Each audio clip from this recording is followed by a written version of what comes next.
Welcome, everybody, to episode 66 of Two Goalies, One Mic with our live reaction. The Tampa Bay Lightning have just advanced to the Stanley Cup Finals. They just got done with the handshake, and I believe they just awarded the what is this? Prince Prince of Wales trophy. Yep, the Prince of Wales trophy. Absolute fandemonium in Tampa Bay tonight, throwing out their tennis rackets wherever they were all over the ice.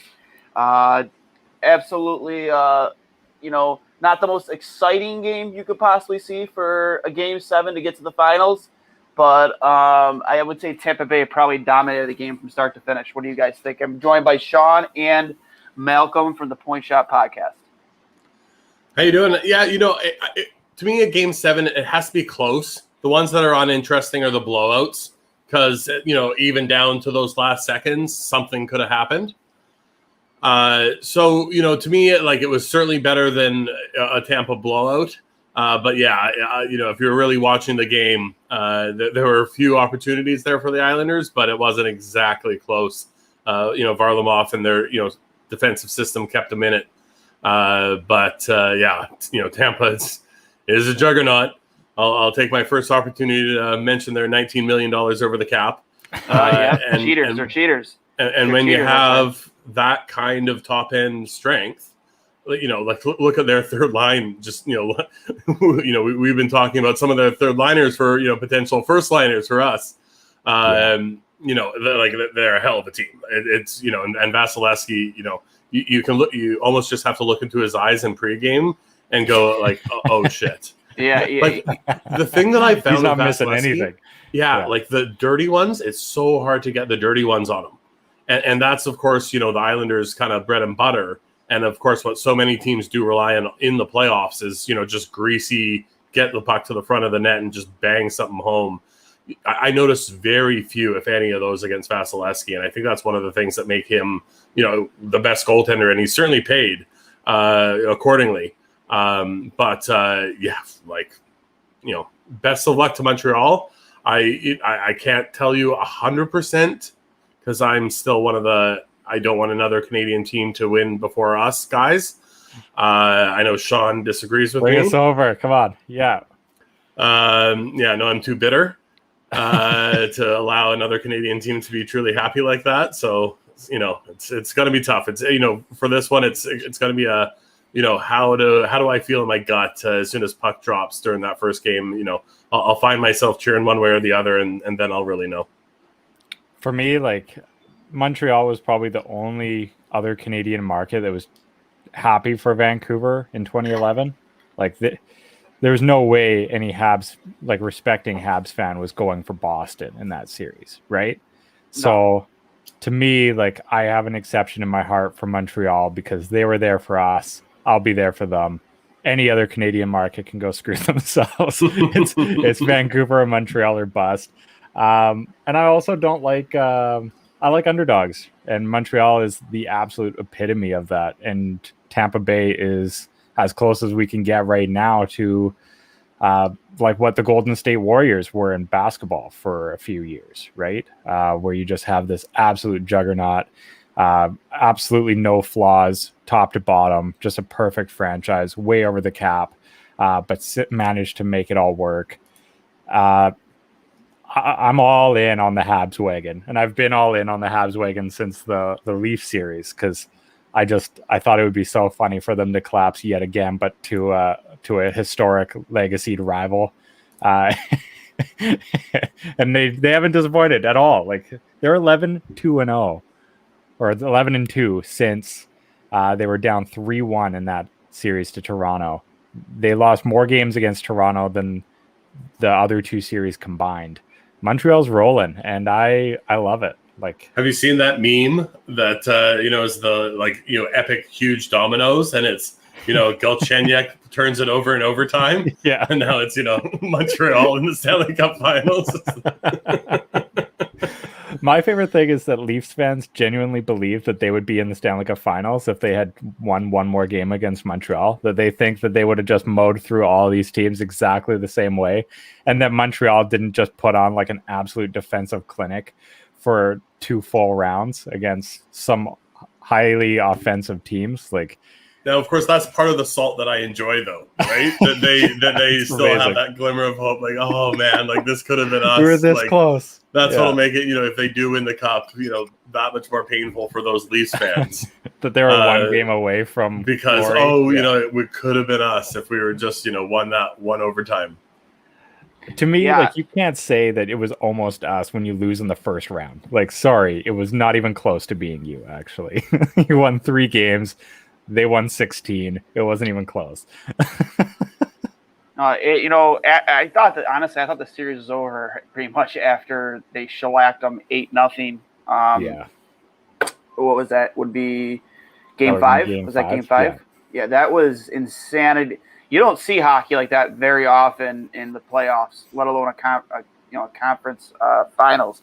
That was hockey that you expect to see from a team $19 million over the salary cap. Again, a bunch of cheaters. But it's I expected Tampa honestly to be here. I didn't expect the Montreal Canadiens to be the team on the other side of things. But hey, we mentioned to Sean before the show started. It would have been nice to see an old school Islanders Habs matchup in the finals. But I mean, I guess at the end of the day, you want to see the very best players in the world play each other, and that's what you're getting here. With the Lightning and, again, a very underdog Montreal Canadiens team. If you look at the pieces, though, that you really want to construct a team, and I know, of course, going back to what we were talking about the last time we were all together, they have that strength down the middle, and I think that's the difference between this Montreal team versus any previous Montreal team. And then I think it goes without saying, the other 2 pieces you want on that is your absolute stud of a defenseman. I think it goes without saying who that is, and to have that incredible goaltending. And I think it goes without saying that they're getting that from Carey Price right now too. So I have a friend who lives in Montreal, and every time he wins a series, he's like, "What do you think? What do you think?" And I'm like, no, dude, you're gonna get absolutely crushed.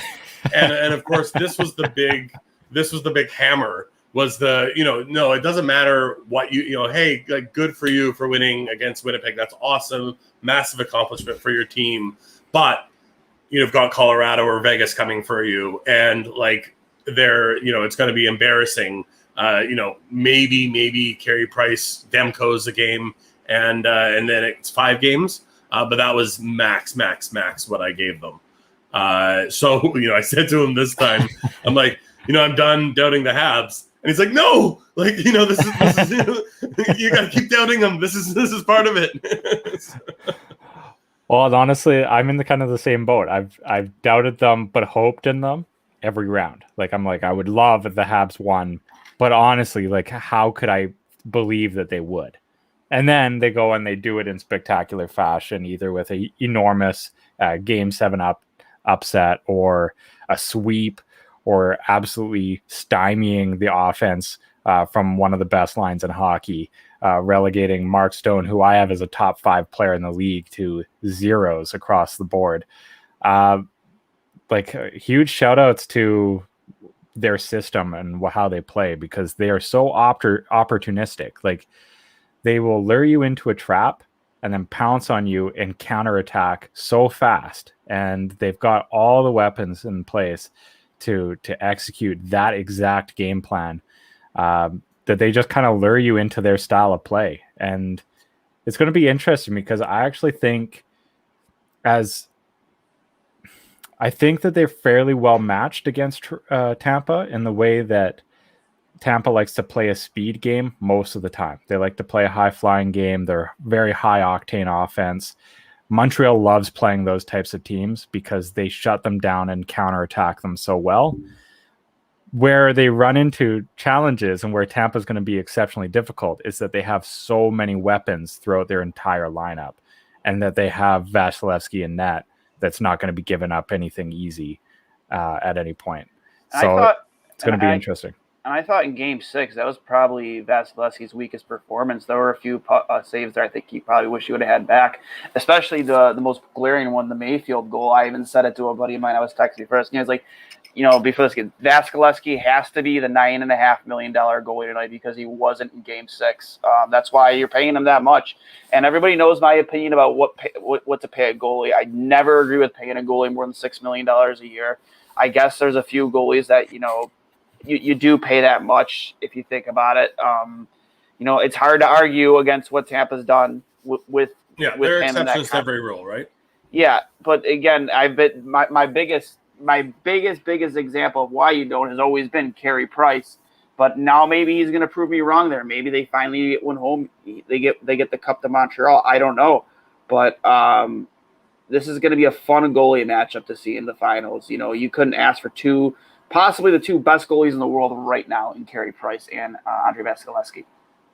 I think the Carey Price thing is really interesting because he has been spectacular, but he hasn't, he's stolen them a couple games for sure, but I would give so much credit to that top 4D and their system of play. That top 4D does not allow very many grade A chances right in front of Carey Price, and any of those carries on it, right?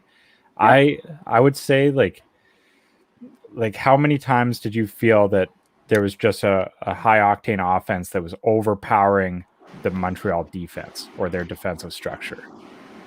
Well, there wasn't often, right? And Sportsnet, at least up here, did a pretty good job of showing little graphics of teams' top six or teams' top lines and zeros or ones across the board.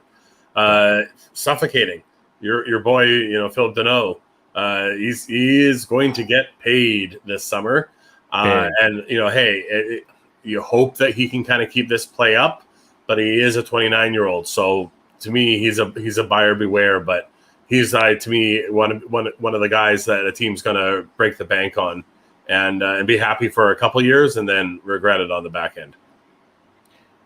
I got into an interesting discussion a little bit on Philip Deneau because he's such a unique player. He does bring some offense, but he's really only a 30 to 40 max point guy, right?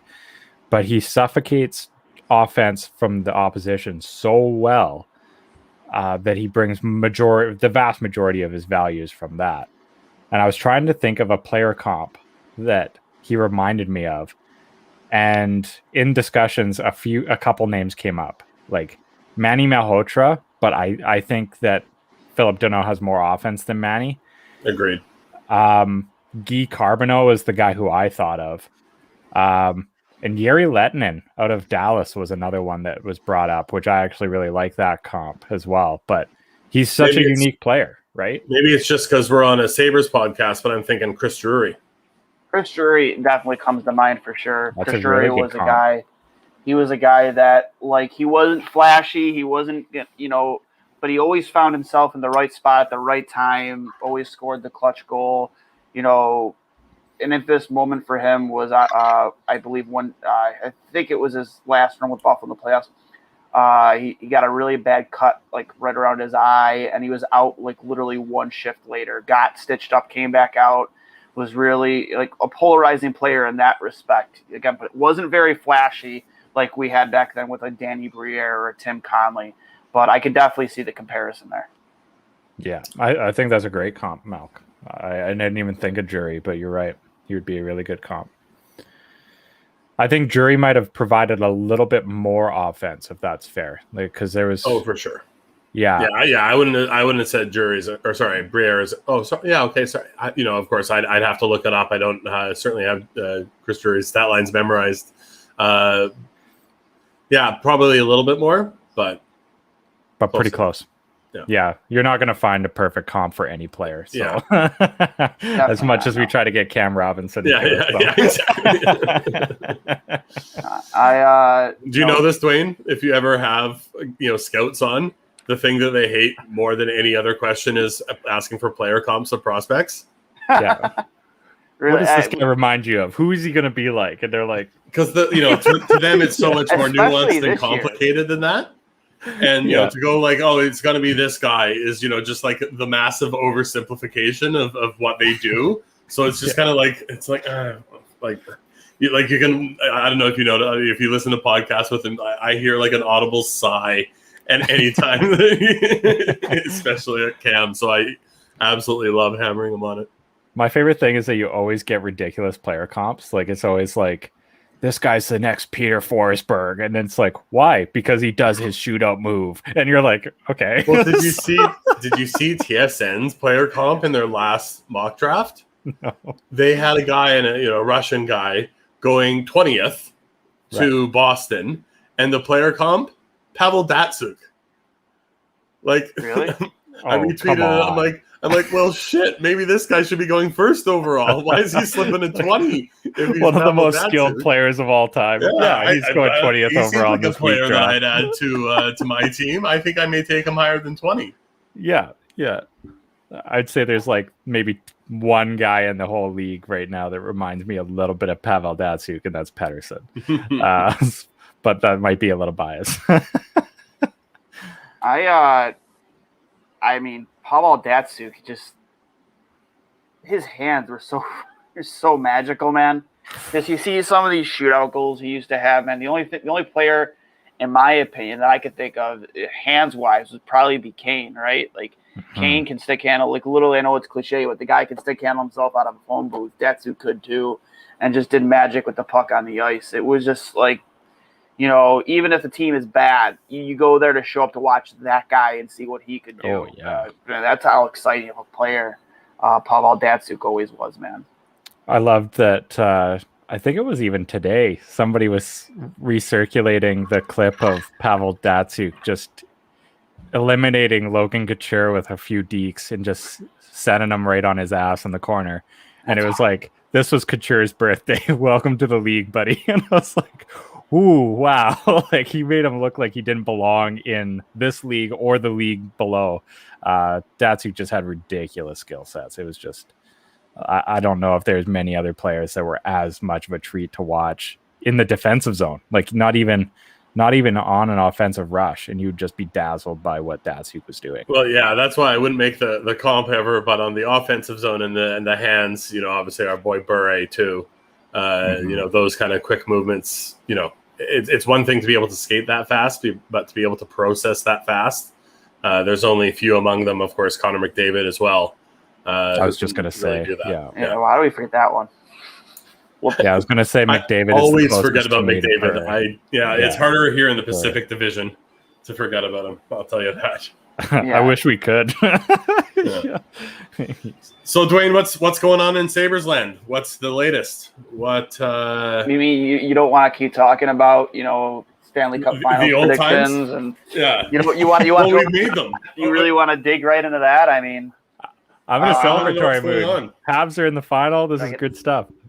Yeah, it's fantastic stuff. I mean, come on. Like, all right. Why on earth would you want to talk about Jack Eichel and the Buffalo Sabres, Sam Reinhart, and what's to come? Like, who wants to talk about that? Hold on. Okay, actually, you know what? While we're doing this, I'm gonna throw out. I don't know if you saw my poll. What I put out there for fair trade. What I thought was a fair trade. The only hitch that I can see is what Malcolm brought up, that there was a no trade clause involved. But Eichel to Vegas for Willie Karlsson, Cody Glass, Peyton Krebs, and their first round pick. That's a lot of talent coming back. It's your four pieces. Again, but does that really put Buffalo back in the driver's seat and being a competitive team? I mean, there's a lot more that needs to be done, and that's the thing. Is just like, I kind of want more futures. You know what I mean? Like I like Glass. I love the idea of bringing him into Buffalo. Before we get into that, we are joined by Jennifer Shafaro. Hi. Hey. Authority. Hi. I just got some email to show up, so here I am. How's it going, guys? Yep. Oh, that good. is, well, now we know why he's been texting. Yeah. I'm shooting out the invite to anybody who wants to join it with us. Yeah, we weren't interesting enough, so he's been texting this whole time. No. Somebody's got to produce the show. So yeah. But no, definitely too many guys in this stream, so we definitely had to bring in a female perspective. What did you think on tonight's Game 7, Jennifer? We had, again, not the most exciting Game 7, but like Malcolm said before you came out with us, you'd like these games to be close, and that's exactly what we got tonight, was close, even though Tampa Bay kind of dominated start to finish. I mean, yeah, when I kind of missed the first period. I missed the first period. I came in halfway through, towards the end of the first, and I noticed the low shots on goal for New York, and I'm like, someone want to tell them they're in a Game 7? You can't win a hockey game unless you shoot the puck and score goals, right? So I think Tampa came in with the mindset to win, and New York did not have that. The last 15 seconds of the game were pretty exciting, though. Oh, I mean, you can't never go wrong with the Glenn.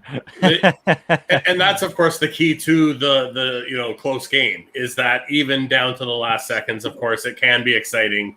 That Lightning did have kind of 2 or 3 chances there.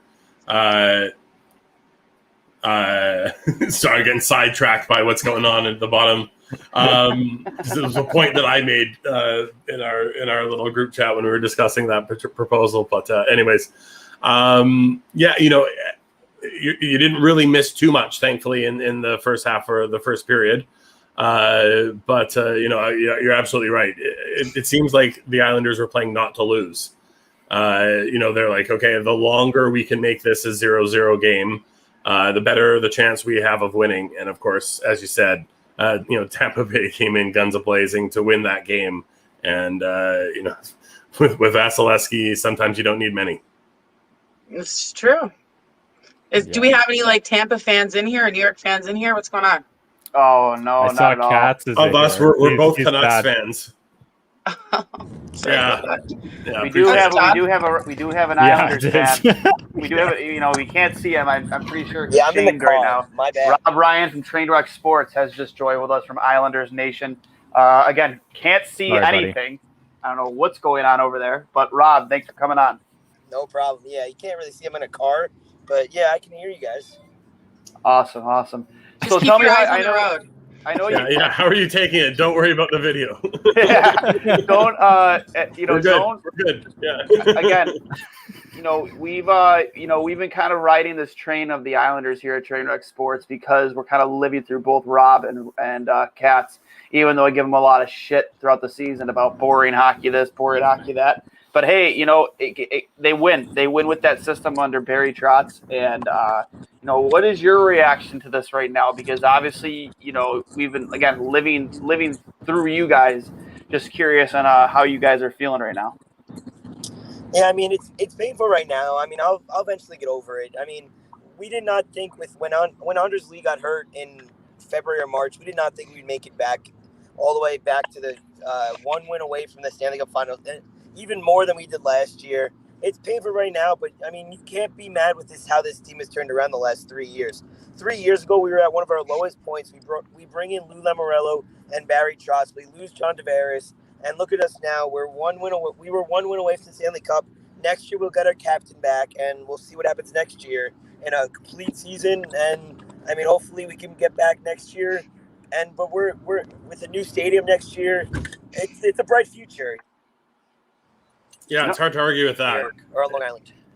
And, throwing a little extra salt in the Leafs' wounds there, taking John Tavares from you and being able to turn around on them like this and be that much better in the the years that have followed. We thank you over here from Vancouver. I have a Leafs fan in the car right now, and he's celebrating. Don't celebrate yet. Montreal's still there.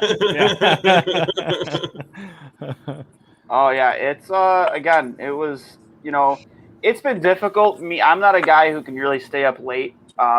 It's difficult for me honestly to even make it past 10 o'clock. I will admit, last night when Montreal advanced to the finals, I conked out. Like if you're paying attention to the live tweeting from Two Goalies One Mike's account, they kind of randomly stopped after the second period. It's because I felt I went out like a light on my couch until about 3 o'clock in the morning. Woke up and I'm like, oh, I did it again. But yeah, it's tonight I made sure I had some coffee in me, and I stayed up throughout it. And obviously, we're here right now. But this was classic, shutdown, defensive hockey for the Islanders. You would have liked. I think where they really lost this game was in the neutral zone. I think they got dominated by Tampa in the neutral zone. Tampa jumped on a lot of their mistakes, and they could just really never get anything going offensively. Yeah, I mean that was just a lazy effort for at least 58 minutes, honestly. I mean, other than the shorthanded goal where they really didn't need to double team someone in the corner, and Palms was just really deep there and then left that guy wide open. It was a solid defensively game for the Isles after that, but too little, too late. It happens. That's game 7, and there's a reason why Tampa is the team that they are. They played great all season long, all series long as well.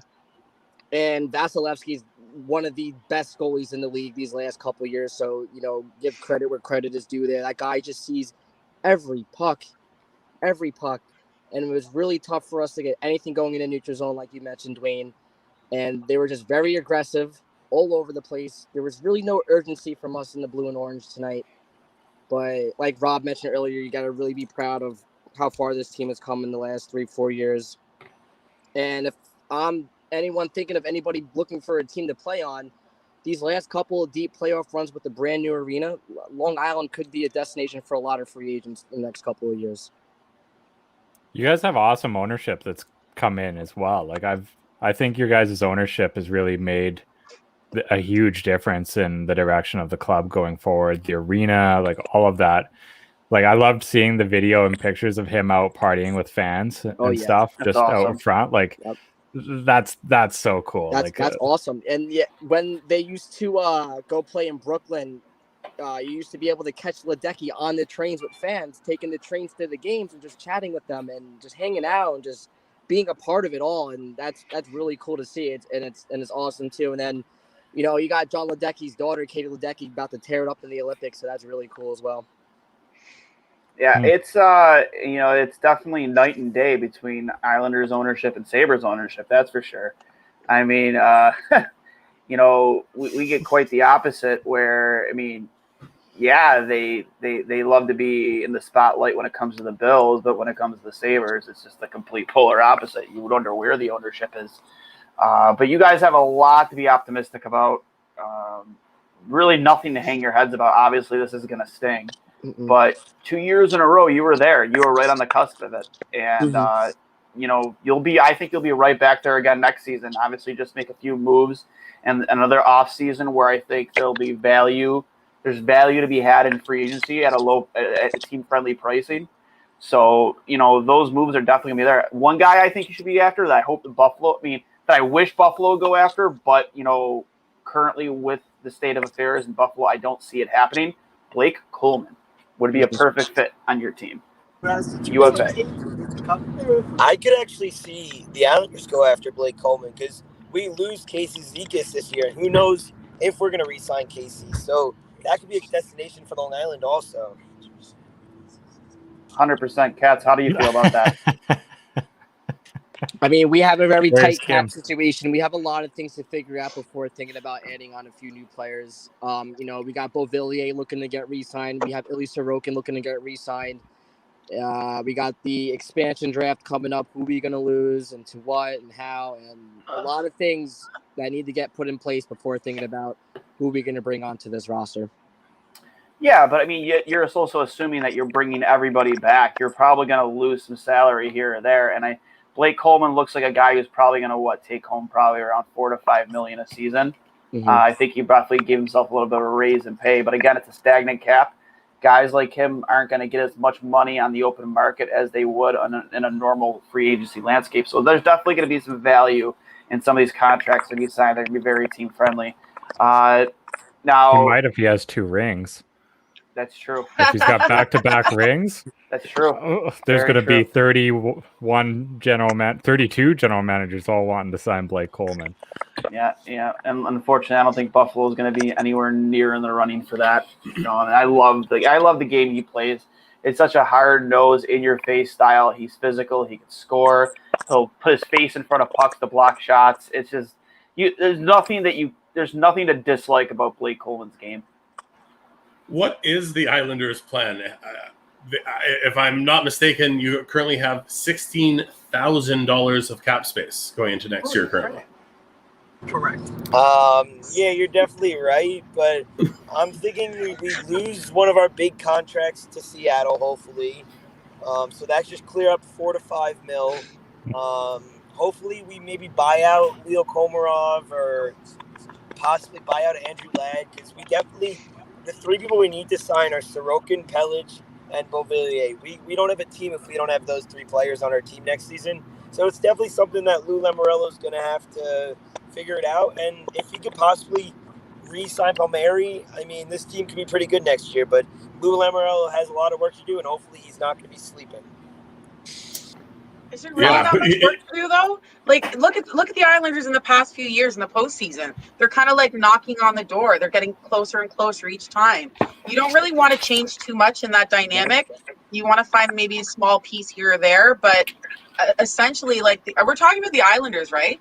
Yes. Okay. Yeah. Just because I heard Buffalo, and I'm like, this does not work for Buffalo. Sorry. But, like, I think you might want to ride it out another year. Like, some things take a little bit longer to build. Rome wasn't built in a day. So. Yeah, I absolutely agree. I mean, look what it took for the Capitals to win that one cup. Look what it took Tampa to win that one cup. They kept that core team for years and years, and they added those little bits and pieces to add some spice, and it worked and it clicked, and then they move on from there. You know. Yeah, give them another year, and then maybe after that, start thinking what you got to change. Yeah, I'm gonna throw something out there just to see what you guys think on this, because I'm not gonna throw out a trade proposal or anything, but I think with Seattle expanding, there's an opportunity to dump Ladd, and for Islanders, they're in win now mode. Like, you're right on the doorstep. You've been there twice in a row. Moving Ladd would clear up so much cap space for you to be able to re-sign the guys that you need to re-sign and potentially add, like Jennifer said, like one more piece, maybe a depth piece that can help in case of injuries. Because like with Anders Lee gone, that really hurt you guys in this series. But I would, like, if I'm Lou Lamoriello, I'm not scoffing too hard at any cost to get rid of Andrew Ladd to Seattle, because you're in it to win it now. And it's obviously a late first. Oh, do they? No, they don't even have. They have a second round pick though. But like, they could always, they could do like a second and a future or next first. Year's first. Yeah, like something like that. Of course. Yeah. Like, to me, like, that'd be such a smart move. I don't even think we have to. I don't think we have to go outside the team to be able to get help. If we're able to re-sign the 3 players, the 3 young guys, like I said, Pellich, Sorokin, and Bo, and we get Anders Lee back at the beginning of the year, and if we're able to re-sign Palmieri, that team is going to be set with the first line of, I mean, we'll probably lose Eberle or Bailey, but we'll have Wallstrom playing all 82 games next season. And if we get Palmieri, I mean, this team is going to be even better than we were this season to make a far run with our captain back. Yeah, I would agree. I think, like, I was worried about you guys after you guys lost Devon Taves, because he was just such a huge part of your guys' blue line the first run. But I mean, Pellich is phenomenal. Like, I was just blown away by him. Yeah, I'm just blown away by their entire blue line. If we're gonna lose anybody on the blue line in the expansion draft or at all, you can go ahead and you can sign me a check for Nick Leddy, because these last 2 series, he just looked like his wires were crossed and just absolute dog water. I don't know what was wrong with him these last couple of games, but his head just wasn't there. And Scott Mayfield picked it up tenfold. Didn't play that well during the regular season, but when it mattered, he was there. And these are the times where coaches reevaluate players that are on the brink of their contracts, or they're looking to add, value or cap space. Oh shoot, we lost them. Lost them both. Lost them both. Boom, Are they in the same They've been eliminated. Did Tampa take them? What happened? Took them. He'll be back here in a second. But no, Same. he made a great point about Nick Leddy. He definitely didn't look like the same guy we've seen, especially from the start of the playoffs. But I've been just impressed by their blue line as a whole, man. They were deep. They were competitive every single night. They created a lot of offense. I mean, I know that's created a lot of offense is a weird thing to say when it comes to a New York Islanders hockey team. But yeah, Opportunistic, right? yeah, exactly. And I've definitely watched that blue line and just been extremely jealous, especially like you said after they lost Hayes. Like you were kind of worried there because he was an integral part, but they didn't miss a beat. New York was good.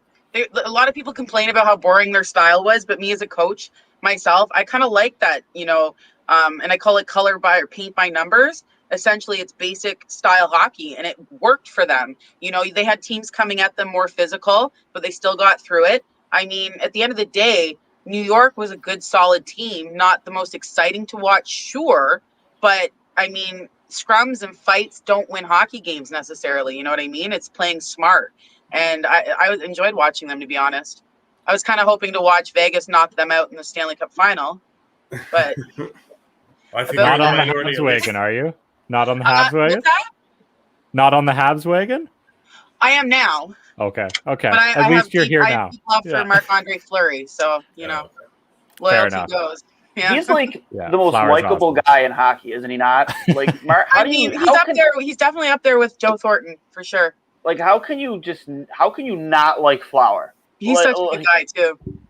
Like Yeah. You can't hate insanely Flower. good teammate. Like even Robin Leonard has come around and really, made a believer out of a lot of out of Vegas market hockey fans. Like I've always liked Robin Leonard. I hated the fact that things didn't work out with him here in Buffalo. I loved his intensity. I loved the type of competitor he was. And now his social media presence just keeps growing and growing, and fans have kind of latched onto that. I'm a big Robin Leonard fan and always have been, but I have a Flower jersey from their inaugural season with Vegas in my closet right now. And he's a goalie that you just want to get behind, and it sucks the way that series ended for him because, you put everything on Flower for this entire playoff. The guy, he isn't young anymore. He's not 25 years old. Though. And I mean, he's old. He came back from death. You got to understand, in Pittsburgh, he lost his fizzle. Like his everything was gone, and then he came back and was resurrected as this amazing goaltender again. I really think DeBoer made a mistake by playing Leonard. I think that they would have had a better chance. That's not what this is about. Our Islanders boys are back. Do you think they're able to bring both back next year? What's that? Do you think they're able to bring both of those goalies back next year, or do you think they have to trade one of them? I mean, I'd like to see Flower back in Pittsburgh. I know that's not going to happen necessarily next year. They could sure use them again. To run with both. I think it'd be good to run with both. There's good dynamic there. But you never know, right? When something doesn't work, everybody wants to change everything. Well, I hate being cap guy, but it seems like it's the role I'm filling right now because both of these teams like literally are over the cap next year, or $16,000 under, with some key pieces to sign, right? So as nice as it would be to run it back, unfortunately they just literally can't. But aging players, they will take a pay cut. We've seen it to play with a team they want to play with. So Fleury's got one more year at $7 million. Does he? Yeah, he's still under That's contract. the trick. If he was a free agent, Vegas is laughing because I then don't they think just sign him Vegas has to do anything. I think maybe, if anything, they might want to look at a different coach. My style of watching hockey, like when I watch a performance on the ice, like I go right to the coach as a coach myself. So I'm thinking like, what did DeBoer do wrong? It's similar to what did what's his name do wrong? Sheldon Keefe for the Leafs. Like a lot of that loss fell in his hands. He didn't handle his team properly. So I think the same thing. If anything, Vegas has a good team. 4 seasons in, and they've made it to the first, third, twice, and Stanley Cup final. Like, come on, don't fix what's not broke, right? Yeah, that's fair. I completely agree. So rounding off here, we're obviously going to get. I do want to get into a little Jack Eichel talk, but I know I want to give Dewey his closing thoughts here before he gets kicked out again or eliminated. But Dewey Crocs, it's been a long season, lots of ups, actually not even a long season. It's only hasn't been a long season. It was a shortened season, but it's been a very unprecedented season, to say the least. Give us your thoughts on the season as a whole and the way it ended. That was a lot of hockey in a short amount of time, and it was great because not even us as fans were able to like sleep and take it in because it was just happening, bang, bang, bang, bang, bang. One day off and then a game, or back to backs, and the league went through what it went through, and then once the team started to get fans back and everyone started to feel a little bit more better about where they were, but for the Islanders, it was always just status quo, just stick to the system and you'll get there. And the system that they play, it's a very defensive system for the regular season, and then in the playoffs, that boring hockey isn't so boring anymore because that's what you have to do to those teams. You did it against Pittsburgh, you did it against Boston, and you really almost did it against Tampa, and those are three very impressive teams throughout the league with very deep rosters. And these last couple of playoff runs as a fan really re-energized my fandom for the team. I've been a big fan since, when I really started understanding hockey in the early 2000s, and those were some really bad times for the Isles. But ever since I moved back home to New Hampshire, it's been Isles 24/7, and I love it. And I really can't wait to see what they do here with Belmont. I can't wait to get in there. And it's just all eyes on the Islanders next season. And once we get back to the regular season, we'll just be everyone's team to just not want to be talked about. No one wants to respect the Isles during the regular season, and we'll just prove people wrong, and we'll see you guys in the conference finals again. I love that. I love Islanders that. are for real, man. They're here. I love that swagger, man. I do. Especially when the whole New York Saints thing happened and how that took off. That was fucking awesome. That was unbelievable. I'm wearing this shirt right now. Yeah, like the fact that took off the way it did, and they were just shoved it right back in his face. Like, screw off, man. We're the New York Saints, baby. And even the New Orleans Saints of the NFL got on board with it. That was fantastic. That was great. That was awesome. And we're a wild bunch, and we really are. And it really was an opportunity of a lifetime for the Islanders to make it to the Stanley Cup final with the last season at the Barn, and how nostalgic it is, and all that. And that place will always be home. I grew up watching hockey games there. I grew up missing second periods because of how long the bathroom lines were. I remember the leaking roofs. I remember everything about that place. I grew up watching Islander hockey there, and I can't wait for the new generation of fans to enjoy a brand new arena next season, along with the rest of the league and myself. I can't wait. Yeah. Well, congratulations on a hell of a season. Thank you, I took you guys at the beginning of the playoffs at plus 1,700, so I am also crushed tonight. I took him at plus 15 when I saw him, so I was close. We were close. So close. Should have cashed close. out. No. Well, So I know you guys try to suck me into it. We were gonna talk a little Jack Eichel. You're trying to suck me into it, but I'm willing to get sucked into it. So we haven't heard anything on the Jack Eichel front yet. Sam Reinhart, Rasmus Stalainen. Have a good night, boys. I'll talk to you guys soon. Always a pleasure, Cats. All the best Always to a you. pleasure. Have a good one, boys. You're gonna suck me into it for just a little bit here. Darren Drager, I believe was on with WGR5 today for the Instigators, and it was less shock and awe when it came to Jack Eichel. There wasn't a lot of talk about kind of tended like. I mean, does he have to be traded right now? No, he doesn't have to be traded right now. Whereas a week ago, it was like so imminent. It was happening. Like it's going to happen. Now they seem like maybe those waters have calmed down a little bit. I don't know what to think of that. But I have accepted, I'm in the stages of like this, sadness, this overall sadness as a Sabres fan, of just accepting the fact that Jack Eichel won't be a Buffalo Sabre next year. I've come to accept it finally. And I've had some fun throwing around trade ideas, starting with you guys too. Where do you guys see him ending up? Because I know that Vegas rumor came around today. We talked about it earlier. Where would you see Jack Eichel playing? I think it's his 7th professional season next year. Well, the Vegas one is interesting. And of course, I think it's interesting for Jack Eichel, but I also think it's actually a really interesting target for Sam Reinhart. Just because, again, as Jennifer's pointed out, they're pretty damn close. So I don't know if you really want to dismantle the team. They're like best friends almost. Like it would Yes, I've heard they're very close as well. And again, if you could somehow bundle the two of them together, that would be insane. But I don't know if, again, you're more or less doing a Gretzky trade there with, just a list of players going back the other way. So I don't know if any team really has the assets to do both of them. So again, that's why I turned my sights to Sam. And that was the little thing that came up there, bringing up Alex Tuck, because that was the guy that I'm, thinking that the Sabres should, heavily target.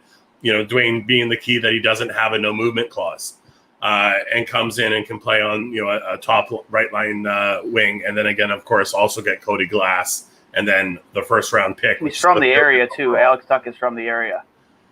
Right. So, I mean, I think it'd be easier to convince him, even though he doesn't have a no trade clause. Like, I think he'd be less angry about coming to Buffalo just based off the fact that, like, he's closer to family.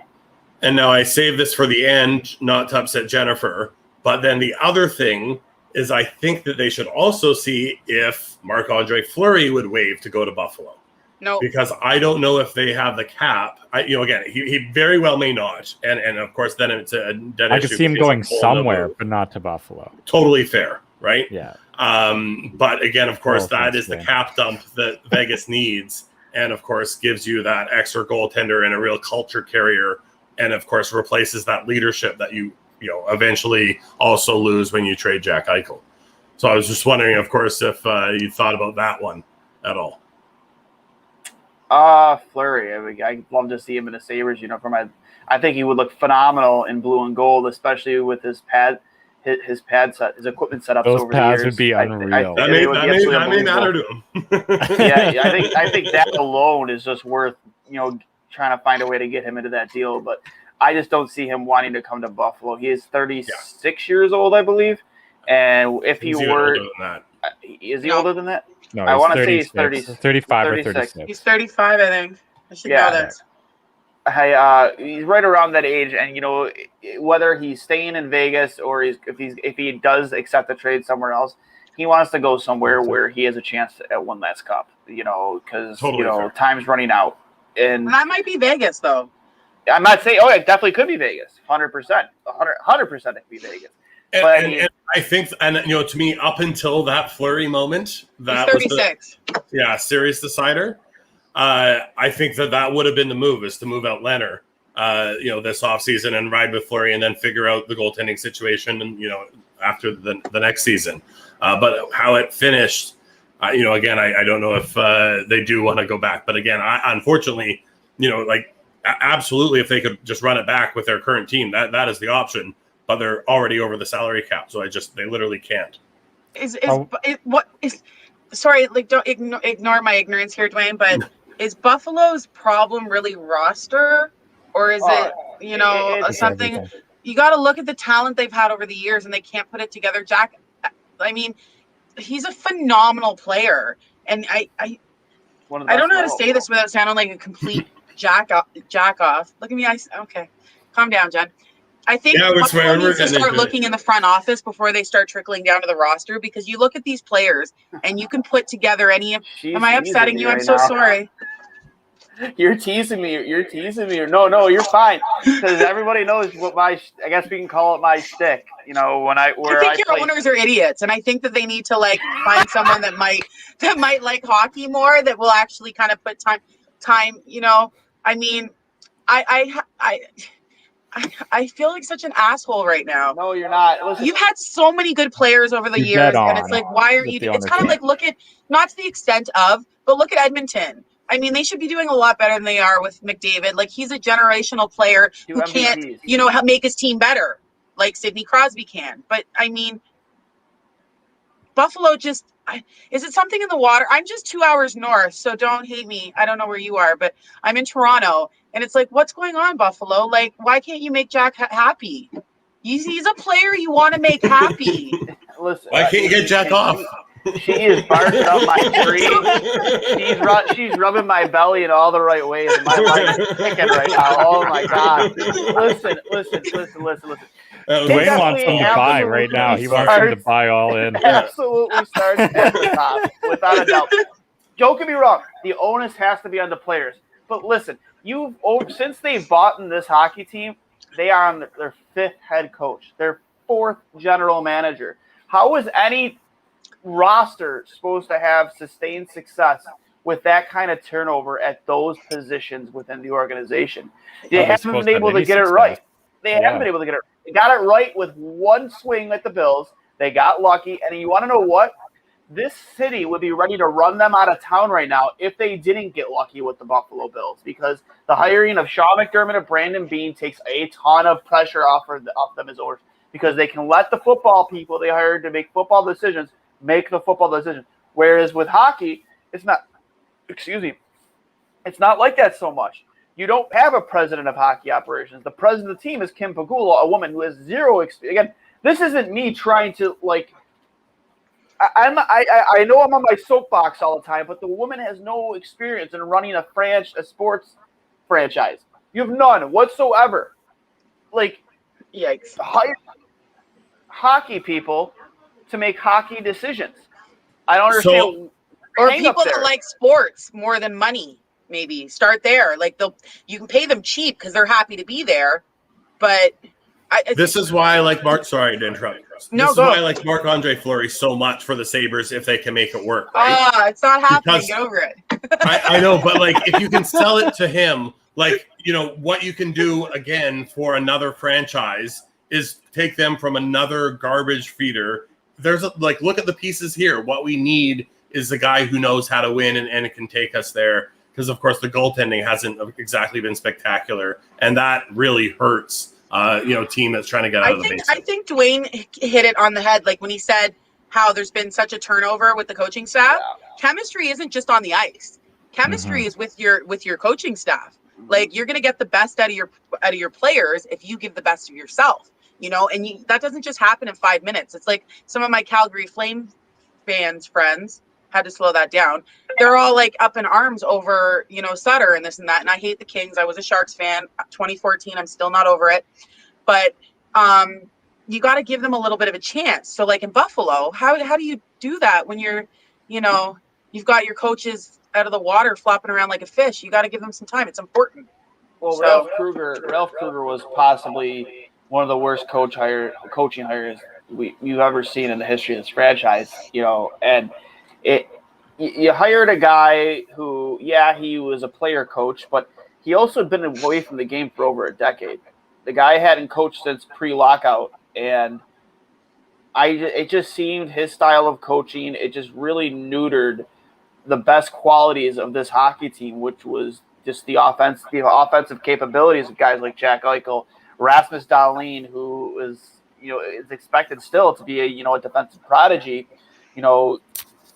It's he neutered that about this team, and he tried to play this shutdown defensive style hockey when you don't have the personnel to play that type of style. You want to play some run and gun hockey, high offensive skills. You bury Jeff Skinner on your 3rd and 4th line, you're paying him $9 million a season.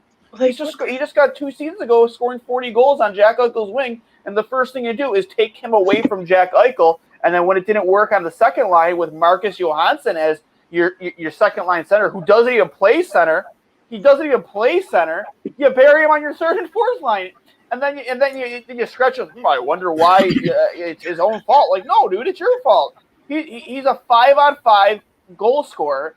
Put him where he belongs with your elite center. And it was just I can't. I think they fired him for the 12 or 13 straight losses. But honestly, he should have been gone well before that, when this team really started to fall apart after they got back from their COVID break. Well, and Jennifer, you'll attest to this. When you're a coach, you bring in players in the offseason that fit your style, but you also have to tailor your style to the players that you already have. And for Ralph Kruger to come in and try to play a shutdown type style with guys like Ristolainen, who are not shutdown defensemen at all, they're much more run and gun. They like to be up and push the pace. Jack Eichel, to relegate him to any sort of defensive system is so absurd. You have to fit and mold your system to the personnel that you have. And I thought Granato did an awesome job at the end of the season to kind of curve a lot of the issues just by adapting his system to the personnel that you guys have. And I mean, there's definitely a lot of personnel issues and player issues that you have, a lot of holes in the lineup, but you got to play a style that actually fits. And that you was a have to give huge it some first step. time. It's so important. You have to give them a little bit of time. Nothing happens overnight. And I mean, like, threw up in the back.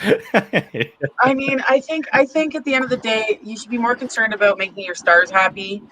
And I don't know, Buffalo. Like, I mean, I'm unemployed right now. I can help you out. Call me. I actually like that for a chant in the arena next year. I don't know, Buffalo. Yeah, I mean, nobody knows, right? I know, Put I that on know. T-shirts. My dog was being a little dramatic. He loves sitting outside at night. He'll lay out there all night, but he's barking his brains out to come back inside. Had to dip out there for a Got a second. husky? No. Yes, Siberian Husky. He's That's awesome. So cute. Yeah, let me see if I can get him to come up here. Come here. He can't hear me, but I'm like, come here, boy. What a Dom the beauty. dog Cute making an boy. appearance. Oh, He actually man. has his own Twitter account. When the rant went viral and everything, somebody made a Dom the dog fan account on Twitter. You That's can find amazing. it. Yeah, and he tweets That's when from you it. know you made it, right, Duane? Mind you, I have no clue who this person is. Hand to God, no idea who this person is. But It's your burner. He controls a Twitter account that belongs essentially to my dog. It's amazing. I had no idea dogs could tweet. But then I again, know, right? I'm looking that up later. I wanna it's like follow Dom this the account. Dog UFA or something like that. It's fantastic. I do have to run though, guys. I just wanted to pop on. I thought you were. Yeah, I got my to run in face. here too, but this is awesome. No, guys, we'll sign off right now then real quick. Again, thanks for joining on with us. Again, this has been episode 66 of Two Goalies, One Mic. Closing thoughts here. Obviously, we're going to have Tampa Bay trying to make a back-to-back Stanley Cup champion run here against the underdog Montreal Canadiens, and it's been a fun playoff. A lot of hockey. We got lucky here, knock on wood, with nothing COVID related to really put a damper on this. But with all that being said, real quick roundtable predictions for the finals. We'll start with Sean. Montreal in 7. Montreal in 7, going the full distance. That's good for the NHL. We'll go to Jennifer. I mean, Montreal has to win, or their fans are going to burn the city down.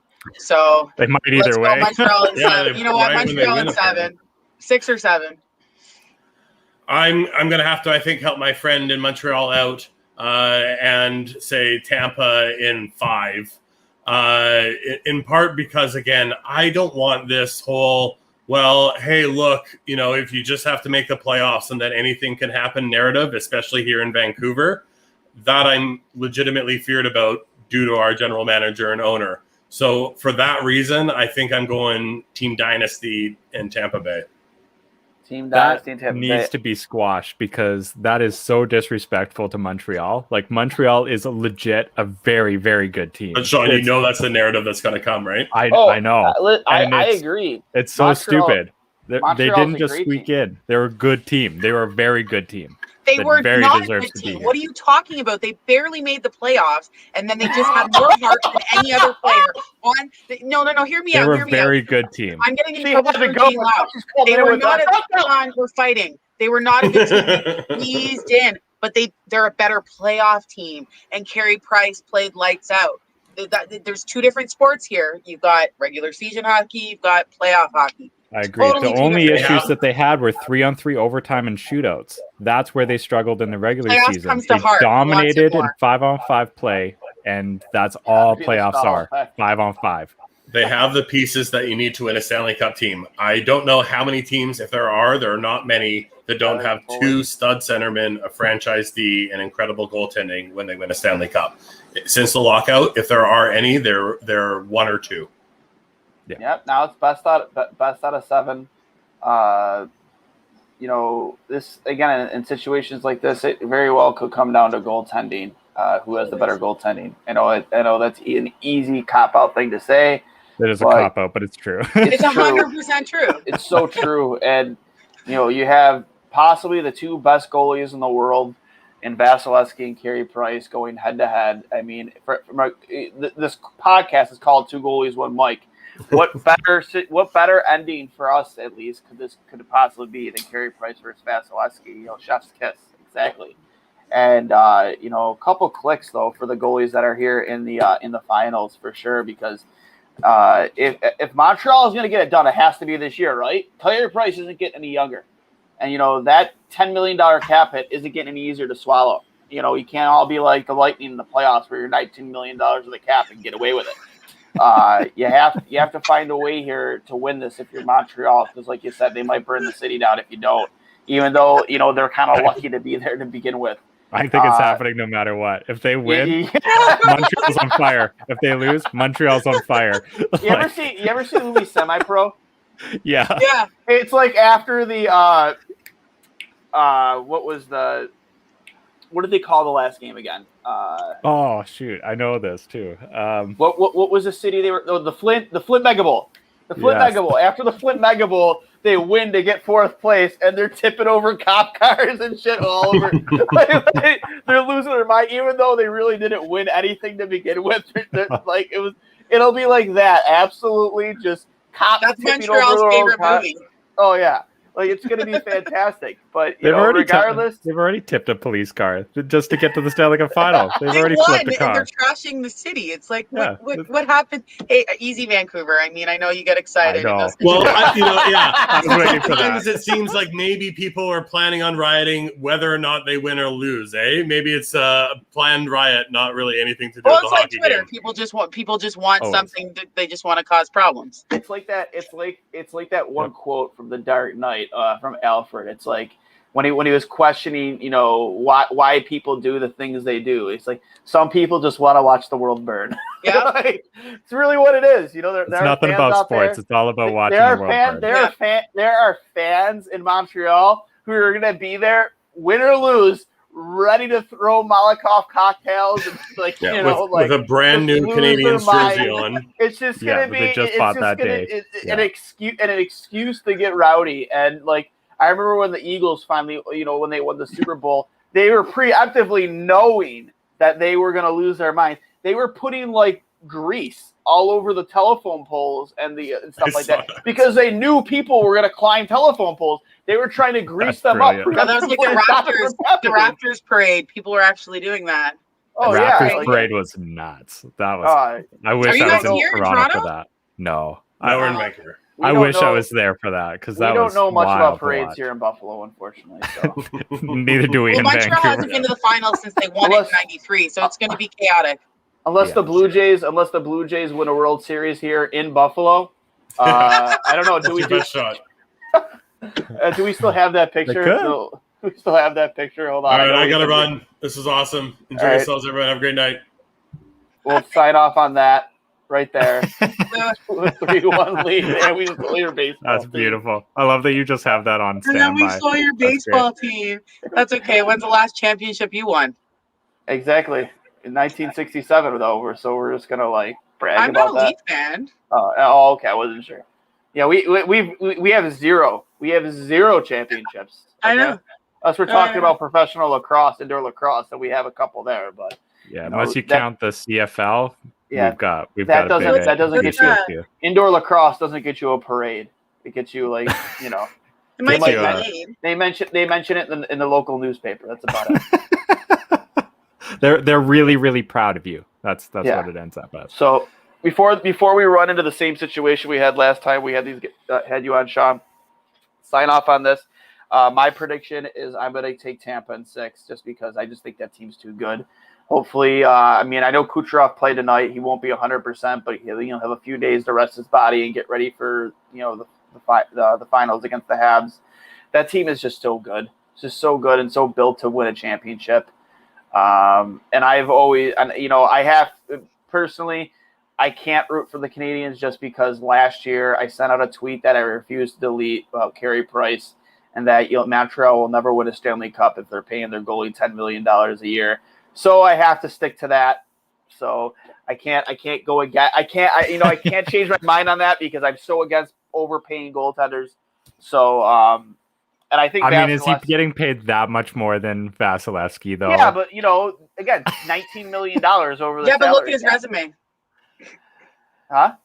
Look at his resume, his hockey, his professional and amateur hockey resume. Look Carey at it. Price? Yes, over Vasilevsky. Oh, wait. There's What the are we one talking? thing that What's the one Vasi thing- has though, Yeah, a Stanley Cup. But the time he shit his pants? with a ring on Oh, his finger. you're talking about in a half season, right? A half season he won the cup. I mean, they I'll be still. winning- I That's mean, still a win. That's I'm not still even a gonna championship. championship. It's still a Nobody's cup. gonna chirp my price.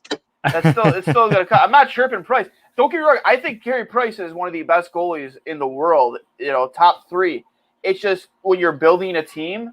For me personally, it doesn't make sense to overpay a goaltender. You build in front of your goaltender, and But it's really the most important position on the team.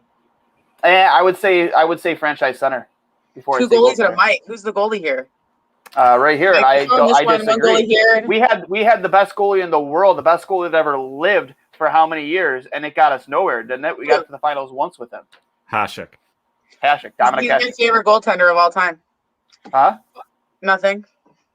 So it got us nowhere. You need to build in front of your goaltender. It's been proven. Johnny Quick was is an I got to elite bounce goaltender. out here. Sorry, guys. Well, me and her is going to keep arguing. Yeah, you bet. All right, let's go. I got like 2 more minutes in me. Let's go. Yeah, listen.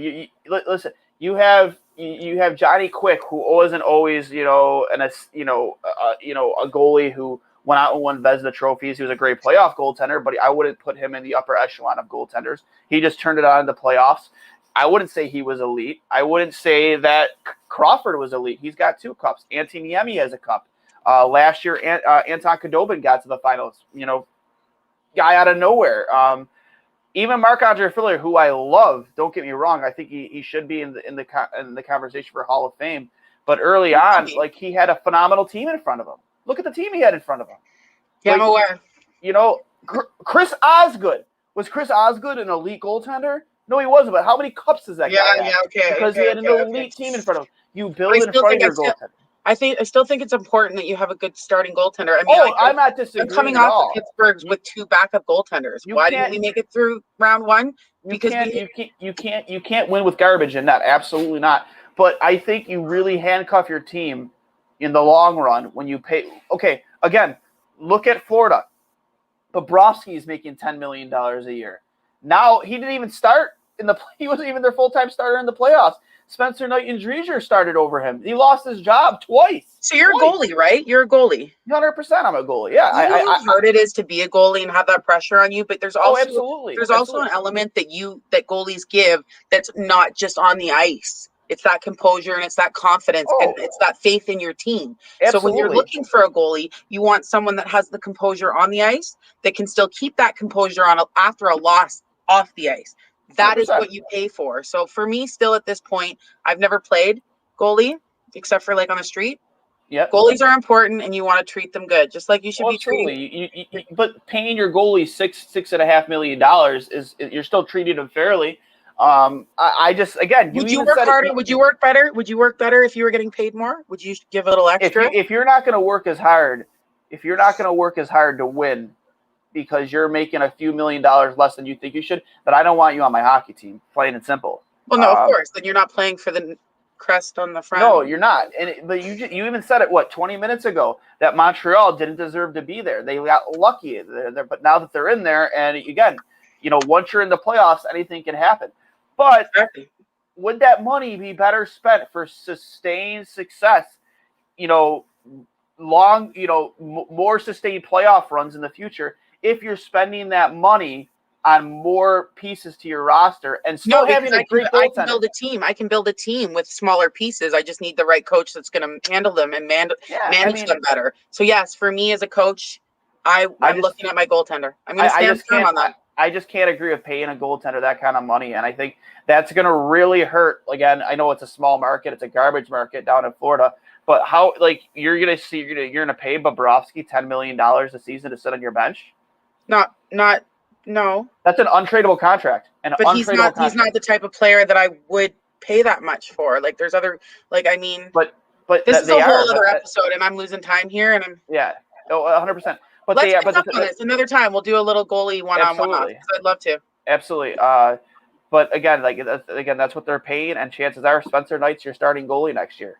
Dreger's out the door; he's a UFA. So, with that being said, thanks again, Jenna, for joining us. Thanks, Sean, Malcolm, Katz, and Rob for coming on with us. For this live reaction of Game 7, Tampa Bay advancing past the New York Islanders, 1-0 in dramatic New York Islanders fashion. Unexciting hockey. But hey, it got him to the Game 7 of the conference finals. So how can Islanders fans be disappointed?